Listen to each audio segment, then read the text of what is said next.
Madame, Monsieur, bonsoir et merci de la fidélité à ITV en ce 2 avril 2020. Et voici tout de suite la colonne vertébrale du journal. Les choses sont plus claires quand on les explique. Le ministère de la Santé a fait le point du coronavirus un mois après la détection du premier cas dans notre pays. La chloroquine notamment a été louée par le professeur Moussa Seydi aux entournures. Il faudra beaucoup d'inclusion, autant d'inclusion que de transparence dans l'enrôlement et la distribution des aides en vivres alimentaires pour faire face au choc inouï de coronavirus. Le ministre de l'Équité sociale et territoriale a rétabli aujourd'hui la vérité, de même que la réalité. Le maximum de communes et de ménages seront enrôlés. L'année scolaire et académique est déjà fortement amputée par le nécessaire confinement des écoliers et étudiants au Sénégal. Les vacances continuent au moins jusqu'au 4 mai. Ça fait déjà beaucoup de soucis.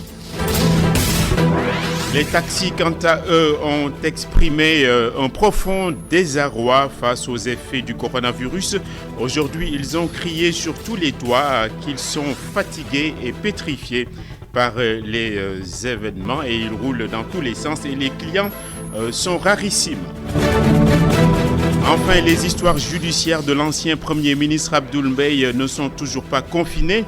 Elles ont ressurgi ce jour après la survenue à son domicile des huissiers venus lui enlever des mobiliers, ce dont il n'a pas voulu à cause des risques en partie donc liés au coronavirus. Le développement de ces titres dans un petit moment.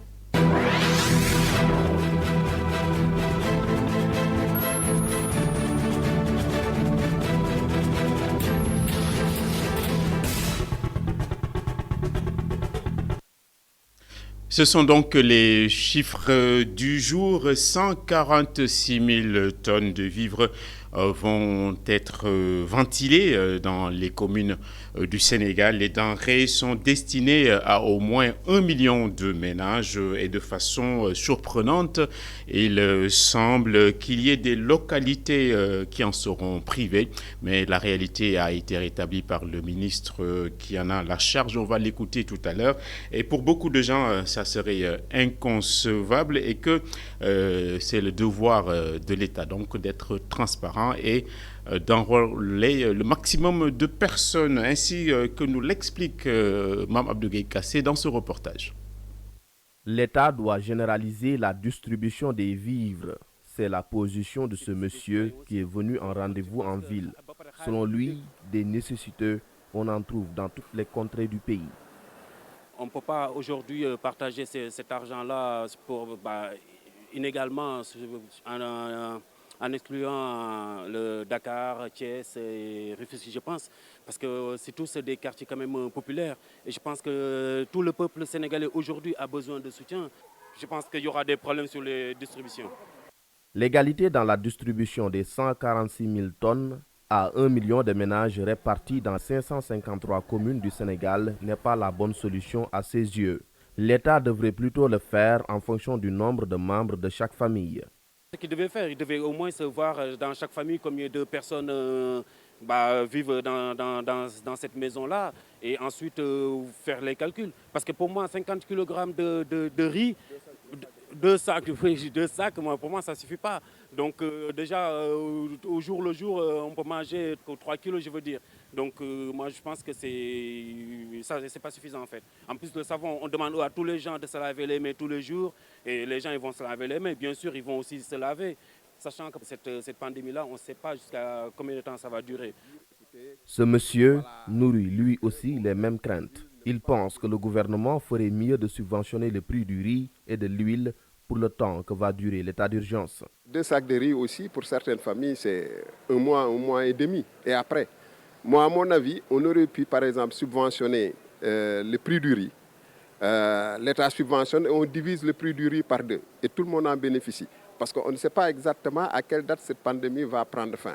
La solution, à mon avis, aurait été de subventionner les prix du riz et de l'huile. Et à ce moment-là, casser les prix du riz pendant 2-3 mois par deux et l'État subventionne ces prix. Et tout le monde en bénéficie. Cet expert fiscal fait savoir que le Sénégal court des risques de pénurie car d'ici 2 mois, avec le confinement total en vigueur dans certains pays, il sera presque impossible de faire des importations. Et le ministre de l'Équité sociale et territoriale a tôt fait de mettre les points sur les i. Aucune parcelle du territoire ne sera oubliée. La réussite de ces opérations sera au bout donc de l'inclusion et de la transparence. C'est ce que beaucoup de Sénégalais pensent. On va tout de suite écouter la rectification du ministre Mansour Faye. Les 553 communes du Sénégal, tous départements confondus, toutes régions confondues. C'est vrai, ce matin, j'ai entendu une confusion sur les villes de Dakar. Les villes ne sont pas comptabilisées 2 fois. Vous savez, il y a 5 villes à l'échelle nationale. À la ville de Dakar, celle de Rufisque, Guédiawaye, Pikine et Thiès. Donc, on ne les comptabilise pas 2 fois, d'autant plus que les communes qui les composent sont déjà comptabilisées. Donc, les 46 communes des 5 départements ou des 5 villes, effectivement, sont comptabilisées dans les 553 communes qui sont destinées à recevoir effectivement cet appui alimentaire. Donc, il n'y a pas une question. On ne raisonne pas en termes de villes, mais on a raisonné en termes de communes. C'est cette confusion, malheureusement, qui a été constatée ce matin. Mais donc, toutes les communes du Sénégal sont concernées, d'autant plus que le million de ménages qui seront choisis, une partie, ça les 588 045, sont déjà connus à partir du registre national unique, qui est une base de données composée par des familles ou des ménages dits vulnérables qui ont été sélectionnés il y a un ou 2 ans et ce fichier-là est régulièrement mis à jour. Maintenant, la différence est de 411 955 ménages. Ce différencement sera recherché à partir donc d'un ciblage d'abord géographique, le ciblage du géographique qui permet, à partir de la carte pauvreté et la projection sur les populations, de répartir ce quota au niveau des 553 communes. Nous allons faire passer maintenant le ciblage communautaire qui se réalisera à partir des communes elles-mêmes. Donc, selon une échelle bien définie, organisée autour du gouverneur de la région, le préfet, le sous-préfet et les maires. Donc, c'est comme ça que le dispositif sera configuré pour avoir un choix avec des assemblées générales populaires, un choix vraiment équilibré, un choix, disons, démocratique et un choix fait par les communautés elles-mêmes. Et puis cette information, en bref, la Banque mondiale a débloqué 20 millions de dollars pour le Sénégal, soit 12 milliards CFA. Le crédit a été approuvé aujourd'hui par le conseil d'administration de l'institution de Bretton Woods. C'est pour contrer donc la pandémie de Covid-19. L'année scolaire et académique est déjà fortement chahutée par le virus. Le 4 mai a été retenu ainsi comme nouvelle échéance pour la reprise des classes. Les parents d'élèves sont tombés d'accord, mais craignent le décrochage scolaire avec le fossé qui est en train de se creuser. Abdourahmane Ly et Mafalfal. Initialement prévue le 6 avril prochain, la reprise devrait finalement intervenir le 4 mai. Des vacances scolaires prolongées à cause de la pandémie de coronavirus qui gagne du terrain au Sénégal. Cet homme est un maintenancier en informatique. L'allure pressée, il nous fait savoir que cette décision est un mal nécessaire. C'est pas gratuit, c'est pas quelque chose de gratuit. Parce que c'est une manière de pouvoir lutter contre le coronavirus. Quoi que l'on puisse dire, nous usons de tous nos moyens nécessaires pour pouvoir éradiquer ce fléau. On n'a pas le choix. Ce n'est pas le gré de cœur que le gouvernement a repoussé cette année scolaire. Mais on est obligé pour préserver d'abord la santé, parce que la santé d'abord. Cependant, des alternatives sont trouvées ça et là par des parents pour éviter que les élèves désapprennent. Cette dame fait partie de ce groupe de parents. Il faut toujours d'abord les maintenir à la maison et leur faire des exercices. Leur faire des exercices dans les mathématiques, les sciences. Et puis les faire suivre des jeux de société aussi. Ça aiguise l'esprit de l'enfant. seen papa bu teelee wàcc da leen di jàngal ndax ñu bañ a fàtte seen leçon yi ak yooyu daal. Très jeune de par l'âge mais précoce de par la tête, ce garçon est un élève en classe de CE1. Il appelle ses camarades à plus se concentrer sur leurs cours à la maison durant toute cette période. Une exhortation pour que ses condisciples n'oublient pas ce qu'ils ont appris. Faisons très attention avec ce coronavirus. Ayons l'habitude de nous laver les mains. C'est dangereux de sortir en cette période de pandémie. À la place, restons à la maison et révisons nos cours. Élèves, étudiants et parents d'élèves qui ont formulé des prières pour l'endiguement rapide de cette pandémie. Les taxis de leur côté sont en panne financièrement. Le tarif du coronavirus est déjà trop lourd à leurs yeux, ne sachant plus où donner de la tête. Ils sont montés rapidement au créneau pour demander à ce qu'on ne les oublie point en ces temps de vaches maigres. Reportage ou bien le secrétaire général des taximans à Dakar s'est exprimé au micro de Baba Ndiaye. On va l'entendre. En premier lieu, nous faisons ce que nous doit, c'est-à-dire tout ensemble, on respecte tous les conseils, respecte l'heure, monter des casques, mais exactement on a des difficultés sérieuses, lesquelles on a un problème de versement, on a un problème de dépenses et les taxis ne nous appartiennent pas. Et nous faisons partie de sa famille, on est sous son toit. Donc nous lançons de nouveau un appel à dire à M. le Président de la République et son gouvernement de nous soutenir, nous les taxis qui restons dans la ville. Si on compte 30 000 taxis dans Dakar, garde bien que nous sommes les 25 000. Mais on s'est bien organisé et ensemble, tout le Sénégal, nous souhaitons combattre Covid-19, respecter l'heure d'abord, éviter les rassemblements, les contacts, les accolades, plus monter des casques, des gants, gel, habiller des habits propres au maximum 2 jours, les linges au propre.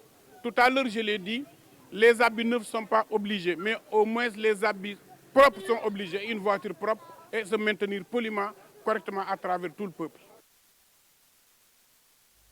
Oui, donc c'est le masque des chauffeurs de taxi à Dakar. Le sel de mer du quai de pêche de Soumbédioune n'empêche pas les journées de manquer de saveur. Les activités sont en ce moment également empoisonnées par le virus et ses nombreux dégâts. Il faudra donc une bouée de sauvetage social pour les acteurs qui évoluent là-bas. Moustapha Gabar Diop et Sidigna. Plus d'une centaine de pirogues sont à quai à Soumbédioune. Depuis l'arrivée du coronavirus et de l'état d'urgence, seuls de rares pêcheurs prennent encore la mer. Et pour cause, l'interdiction du transport interurbain rend difficile l'approvisionnement en appâts tels que les crevettes. S'il n'y a pas d'appât, les pêcheurs ne peuvent pas aller en mer pour ramener du poisson. Nous sommes obligés de trouver des laissez-passer au tribunal pour pouvoir aller chercher des crevettes dans les îles du Saloum. Et l'impact se ressent sur le prix des crevettes. Avant, nous achetions le kilo à 1000 francs CFA pour le revendre à 1500. Mais c'est devenu un vrai problème pour venir à Dakar. Il faut débloquer entre 40 et 60 000 francs CFA. Et cela juste pour le transport vers Dakar. La situation impacte fortement les recettes issues de la pêche à Soumbédioune et sur tout le reste de la côte. 10h, 11h. Les pêcheurs attendent les appâts jusqu'à 11h parfois. Cela ne nous laisse que 2 ou 3 heures pour aller pêcher et ce n'est pas suffisant. Même lorsqu'on revient avec du poisson, on ne gagne pas plus de 5000 francs CFA. Ce n'est pas assez pour nourrir nos familles. C'est dur ici à Soumbédioune, mais aussi dans tout le secteur de la pêche, sur toute la côte, de Saint-Louis à la Casamance. Tous les pêcheurs sont handicapés, car peu arrivent encore à travailler. Ces acteurs de la pêche en appellent à l'État pour obtenir une aide sociale. Si l'État a prévu des dons, il doit aider les gens de Soumbédioune, mais aussi dans les régions les plus défavorisées. Nous prions Dieu pour que cette épidémie soit vite vaincue. Mais si cette aide est mise entre les mains des politiciens, elle n'arrivera pas à nous. L'État doit également contribuer pour nous aider à payer nos factures d'eau et d'électricité. Ce n'est pas possible pour quelqu'un qui ne travaille plus de s'acquitter de ses factures. Malgré la présence de coronavirus, les pêcheurs continuent de travailler sans masque. La seule mesure de prévention adoptée ici est le lavage des mains. Les eaux turquoises de Soumbédioune ne sont pas tout à fait loin de Fann, où le professeur Moussa Seydi du service des maladies infectieuses et tropicales a parlé aujourd'hui en bien de la chloroquine, de comorbidité, d'automédication, de prévention et de prise en charge. C'est tout un package pour donc combattre le virus. C'est ce qu'il a dit. On va l'entendre. Il faut faire des recherches poussées avant de valider une attitude. Mais les résultats que nous avons constatés nous rassurent et rassurent toute mon équipe et nous allons continuer dans ce sens. Nous allons même mieux, dans les jours à venir, y associer de l'azithromycine, ce qui devrait nous permettre d'avoir de meilleurs résultats. Mais il faut noter que la prise en charge ne se limite pas seulement au traitement spécifique. Certes, le traitement antiviral permet de raccourcir la durée d'hospitalisation, de guérir plus vite le malade.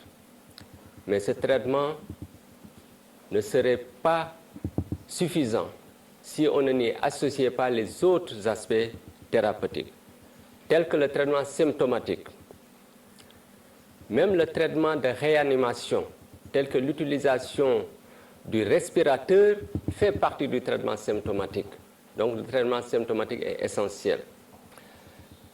J'insiste sur un fait. Ces résultats ne doivent pas pousser à l'automédication, qui reste dangereuse.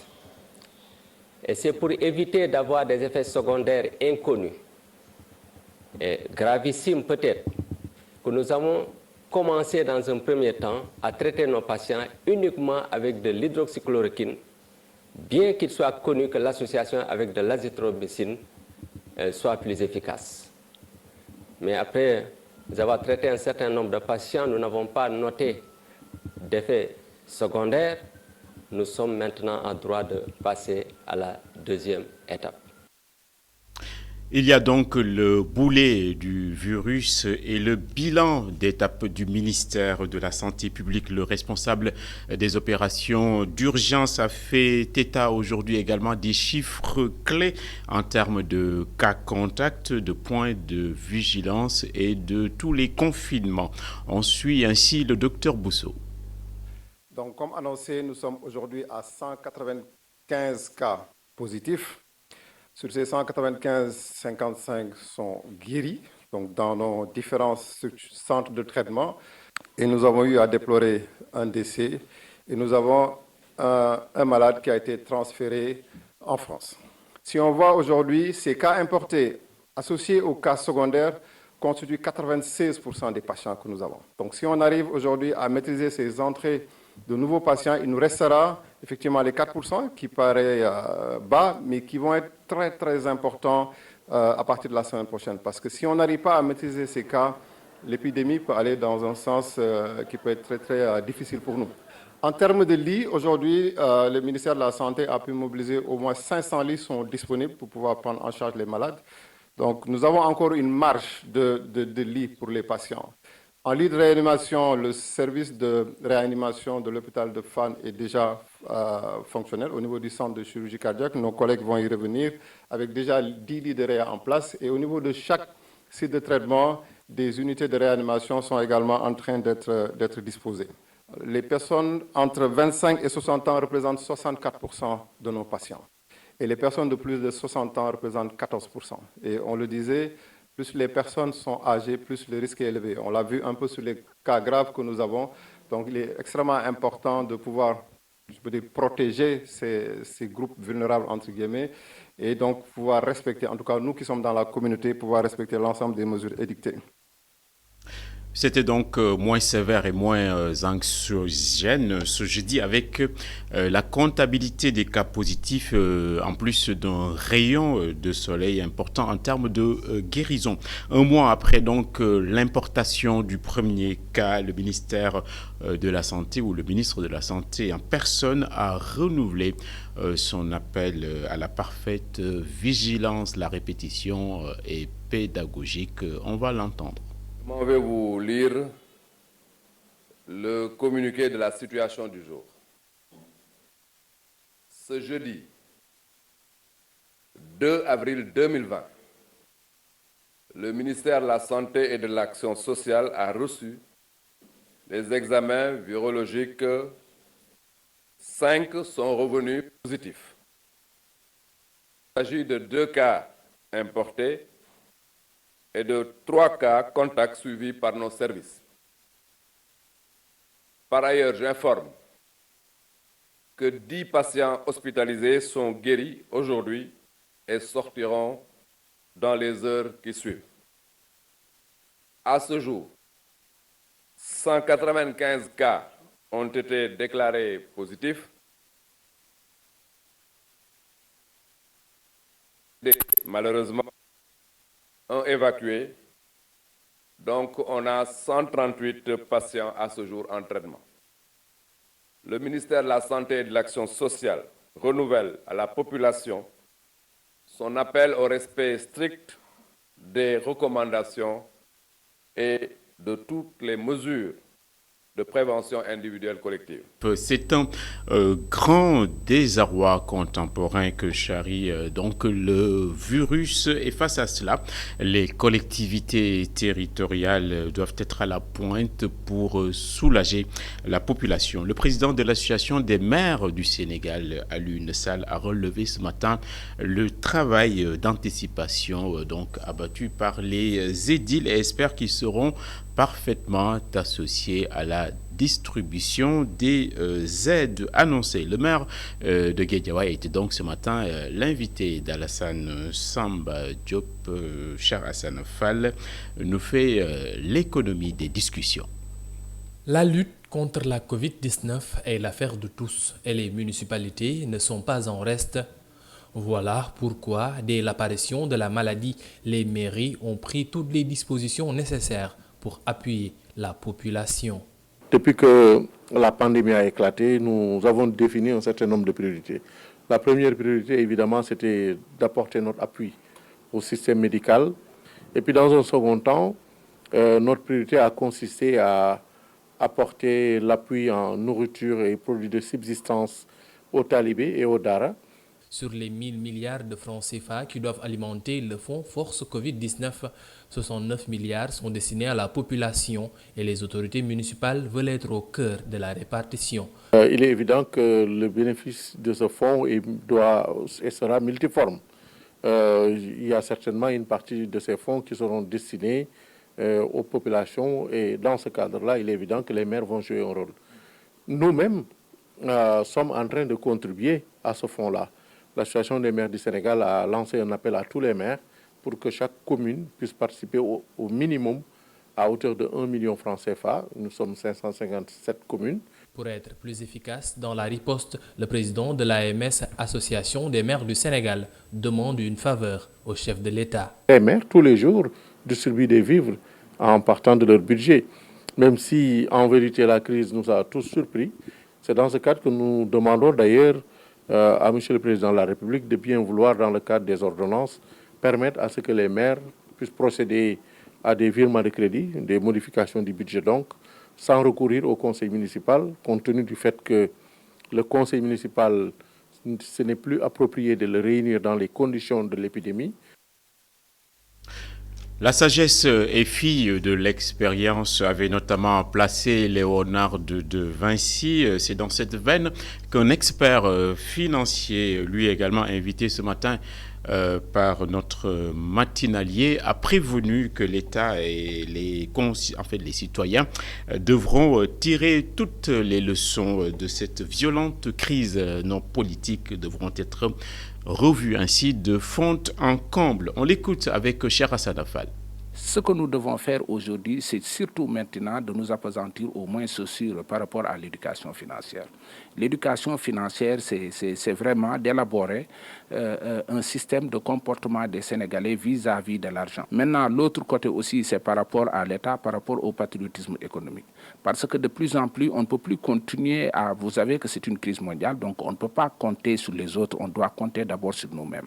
Et pour ça, nous devons faire l'effort d'avoir un système de patriotisme économique, c'est-à-dire de définir quel est le plan architectural de l'économie que nous voulons de demain. Et sur la base de ça, de confiner un plan de guerre économique à qui, qu'ils soient les opérateurs, qu'ils soient aussi les membres, la population, qu'on puisse y adhérer et bâtir une économie qui nous est propre et que demain qu'ils puissent être à mesure, quand il y a des problèmes, que les fils du pays puissent être là pour défendre leur pays et de relancer l'économie. C'est un pavé dans la mare, cette note diplomatique de la France à travers le Quai d'Orsay et son centre d'analyse de prévision et de stratégie. Les diplomates français ainsi prédisent la tempête pour beaucoup de pays africains qui ne seraient pas résilients et dont la solidité n'est pas assurée. Alassane Samba Diop nous fait l'économie de ce texte dont nous avons pris connaissance. C'est une note dite diplomatique, mais dont le relent frise le paternalisme. Le centre d'analyse, de précision et de stratégie du ministère de l'Europe et des Affaires étrangères de la France prédit le chaos en Afrique. Selon la note, la crise de Covid-19, je cite, peut être révélateur des limites de la capacité des États à protéger leur population. Elle poursuit, ce pourrait être la crise de trop. Elle va déstabiliser durablement, voire mettre à bas des régimes fragiles dans le Sahel ou en bout de course en Afrique centrale. Fin de citation. Le Covid-19 se présente selon le Quai d'Orsay sous la forme d'un chronogramme politique qui va amplifier les facteurs de crise des sociétés et des États. Face au discrédit, selon la note des élites politiques africaines, il convient de trouver d'autres interlocuteurs africains pour affronter la crise aux conséquences politiques. Différents scénarios ou scénarii sont décrits dans la note face au chaos, prédit le Quai d'Orsay, qui parle d'immanquables détournements de biens publics, à commencer par les masques et de l'aide sanitaire à venir. Les Français comptent sur les autorités religieuses, les diasporas, les artistes populaires, les entrepreneurs économiques et les businessmen néolibéraux pour les aider à gérer la crise à venir. Cette note diplomatique française s'ajoute à cette vidéo diffusée par la chaîne française LCI dans laquelle des médecins parlent de tester un vaccin sur les Africains, une vidéo qui a soulevé une indignation indescriptible. Et dans la foulée de cette boule de cristal, Alassane Samba Diop a aussi interrogé un expert, Lamine Sagna, qui a dénoncé le paternalisme ainsi que la condescendance de la France. On va l'écouter. Dans cette note, il y a quand même une sorte de nihilisme paternaliste qui consiste à dire qu'on s'inquiète plus pour l'Afrique que pour nous-mêmes. En réalité, c'est un mépris par rapport à l'Afrique, considérer qu'on n'a pas nos propres ressources internes pour résister, et pour un continent qui a toujours su résister à différents chocs, d'une part, et d'autre part, ça révèle de l'anxiété chez ces gens-là. C'est dire que ayez plus peur les Africains, nous avons peur, mais ayez plus peur, et comme vous avez plus peur, on pourra être quelqu'un qui paraît encore comme vos protecteurs. En réalité, ils ont extrêmement peur, d'une part, et d'autre part, la petitesse, j'allais dire, en tout cas, cette courte vue de l'histoire et des perspectives. Quand ils disent nous allons chercher de nouveaux interlocuteurs, cela veut dire quoi? C'est dans un langage codé. Autrement dit, nous allons trouver de nouveaux remplaçants. Cela veut dire quoi? Cela veut dire que des gens qui puissent défendre nos intérêts. Donc on a peur pour nous-mêmes. On a peur pour l'Europe, on a surtout peur pour le marché, les dogmes dominants, notre autorité, le marché, ils ont peur pour l'autorité, leur marché, et surtout aussi, ils ont peur pour leur possibilité de contrôle, de pouvoir. Et vraiment, c'est très léger. C'est à présent le momentum de nos correspondants régionaux qui nous font le point de la pérégrination de Covid donc chez eux. D'abord, Momar Alisnia à Saint-Louis. Bonsoir et qu'en est-il?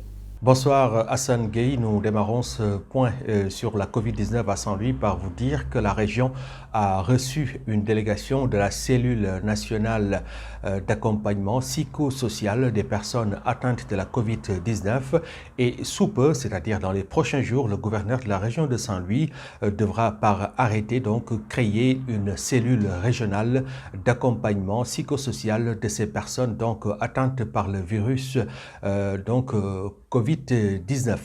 Alors, il faudra également retenir que cette cellule sera composée du service de l'action sociale, des psychiatres, des psychologues et d'autres médecins qui interviennent au niveau de la région de Saint-Louis. À Richard Toll, nous y retournons pour vous dire simplement que au moment où nous vous parlons, les personnes, en tout cas qui étaient en contact avec le cas positif de Richard Toll, sont bien suivies et l'autorité a fait savoir qu'il y a pas mal de concessions dans lesquelles on a demandé aux gens de procéder à un autoconfinement pendant une période de 14 jours, le temps de permettre aux autres médecins et spécialistes donc de bien les observer pour savoir s'ils ont été contaminés ou pas. À Saint-Louis, les personnes qui étaient confinées au niveau de l'hôtel Mamkumba Bang devraient sortir pour l'essentiel ce soir parce que la majeure partie de ces cas contacts ont été testés négatifs. Alors, il faudra également retenir Hassan Gueye qu'à Richard Toll, 20 personnes font l'objet de confinement dans un hôtel donc, qui a été choisi par les autorités. Et non loin de là, à Rosso, il y a des concessions, en tout cas qui ont été visitées. Et là-bas également, on a demandé aux populations d'être en état d'alerte et de communiquer avec l'autorité sanitaire à chaque fois qu'en tout cas qu'il y a des choses qui se seraient signalées.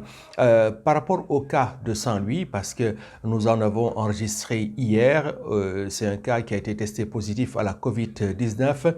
Les personnes en contact de cette personne donc, qui a été testée sont confinés chez eux et ils sont bien observés par les autorités sanitaires. Les autorités donc qui continuent à appeler les populations à respecter les consignes du ministère de la Santé et à être beaucoup plus vigilants par rapport à la propagation de ce virus qu'est la COVID-19 dans la région de Saint-Louis. Voilà, Hassan, ce qu'on peut retenir et vous dire également que le premier cas qui a été testé positif à Saint-Louis, c'est un cas qui aujourd'hui est guéri et qui est sorti de l'hôpital du centre de Diamniadio où il était en traitement. Donc, il est sorti aujourd'hui. Donc, une très bonne nouvelle pour la capitale du Nord. Voilà ce qu'on peut retenir ici à Saint-Louis, à Saint-Gueye.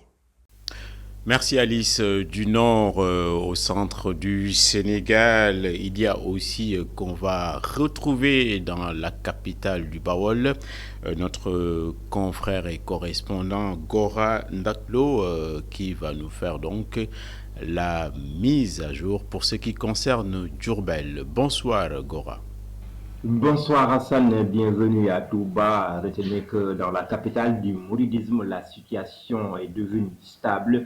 D'après le médecin-chef de la région, Dr Amadou Dian, qui a annoncé que depuis une semaine, la ville sainte de Touba n'a pas connu de nouveaux cas positifs au Covid-19. Il annonce également que seuls 15 patients sont sous traitement au centre de santé de Darou Marnan. Hassan, retenez qu'en ce qui concerne les travaux du centre d'isolement de Touba, les travaux sont en cours et le chantier est en phase d'exécution pour un mois.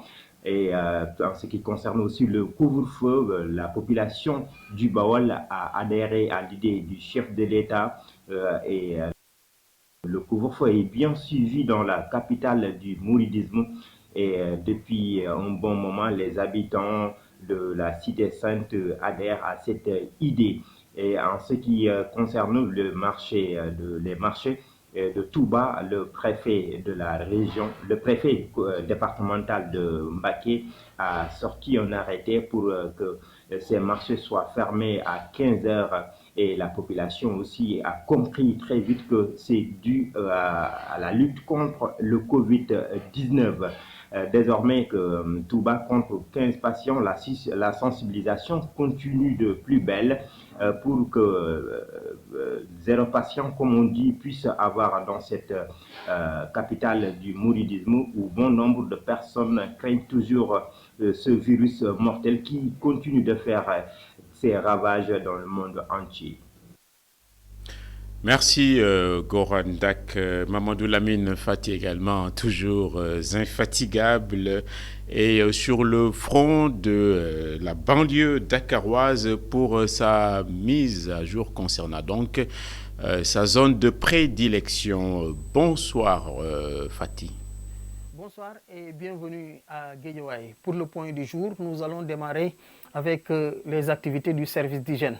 On sait que depuis quelque temps, les services d'hygiène font le tour, sillonnent l'ensemble des quartiers de Guédiawaye pour pomper, pour faire des activités de pompage, une manière de lutter contre la propagation du coronavirus. D'autre part, on a vu des activités de sensibilisation qu'ils mènent vers la population pour leur permettre de se laver les mains, de respecter en général les règles d'hygiène. D'autre part, c'est les dons qu'on a vu distribuer au niveau de la population, que ce soit au niveau des maires, que ce soit au niveau des associations qui prennent des dons pour les distribuer au niveau de la population à travers soit les autorités, que ce soit les préfets, les sous-préfets de Guédiawaye et de Pikine. Donc on a vu beaucoup de dons qui sont donnés au niveau de la population pour leur permettre de lutter contre le coronavirus. Soit c'est des savons, c'est des savons liquides, c'est des bouilloires, c'est des lave-mains. Donc tout ça, une manière de lutter contre la propagation du coronavirus. L'autre part, c'est des cas de vol qui sont récurrents maintenant au niveau de la banlieue. Ce matin, on nous a signalé au niveau de Médina Gounass des cas de vol. Beaucoup de maisons ont été cambriolées durant le couvre-feu. La question essentielle, comme toujours, que fait la police pendant ces couvre-feux? Donc c'est la question essentielle que la population se pose. L'autre part, c'est des activités créatrices de revenus que les femmes de la banlieue font généralement.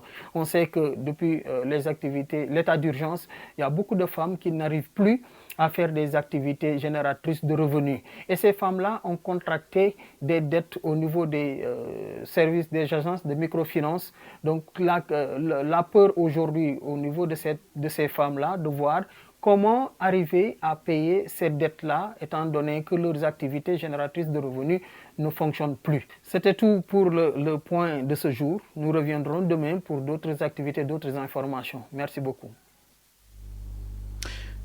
Et en 2 petits mots, avant de refermer donc les rideaux de ce journal, c'est un peu le feuilleton à rebondissement avec cette bataille judiciaire qui se poursuit entre l'ancien Premier ministre Abdoul Mbaye et son ex-épouse par ses propres soins.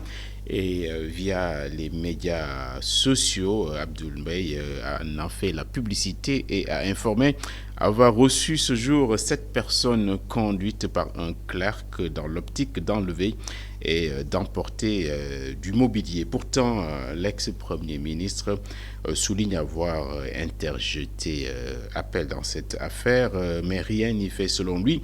Les agents auraient défoncé la porte de son domicile et un peu pince sans rire, M. Mbaye leur a fait savoir que ce n'était pas sûr d'ouvrir ces portails en ces temps de coronavirus.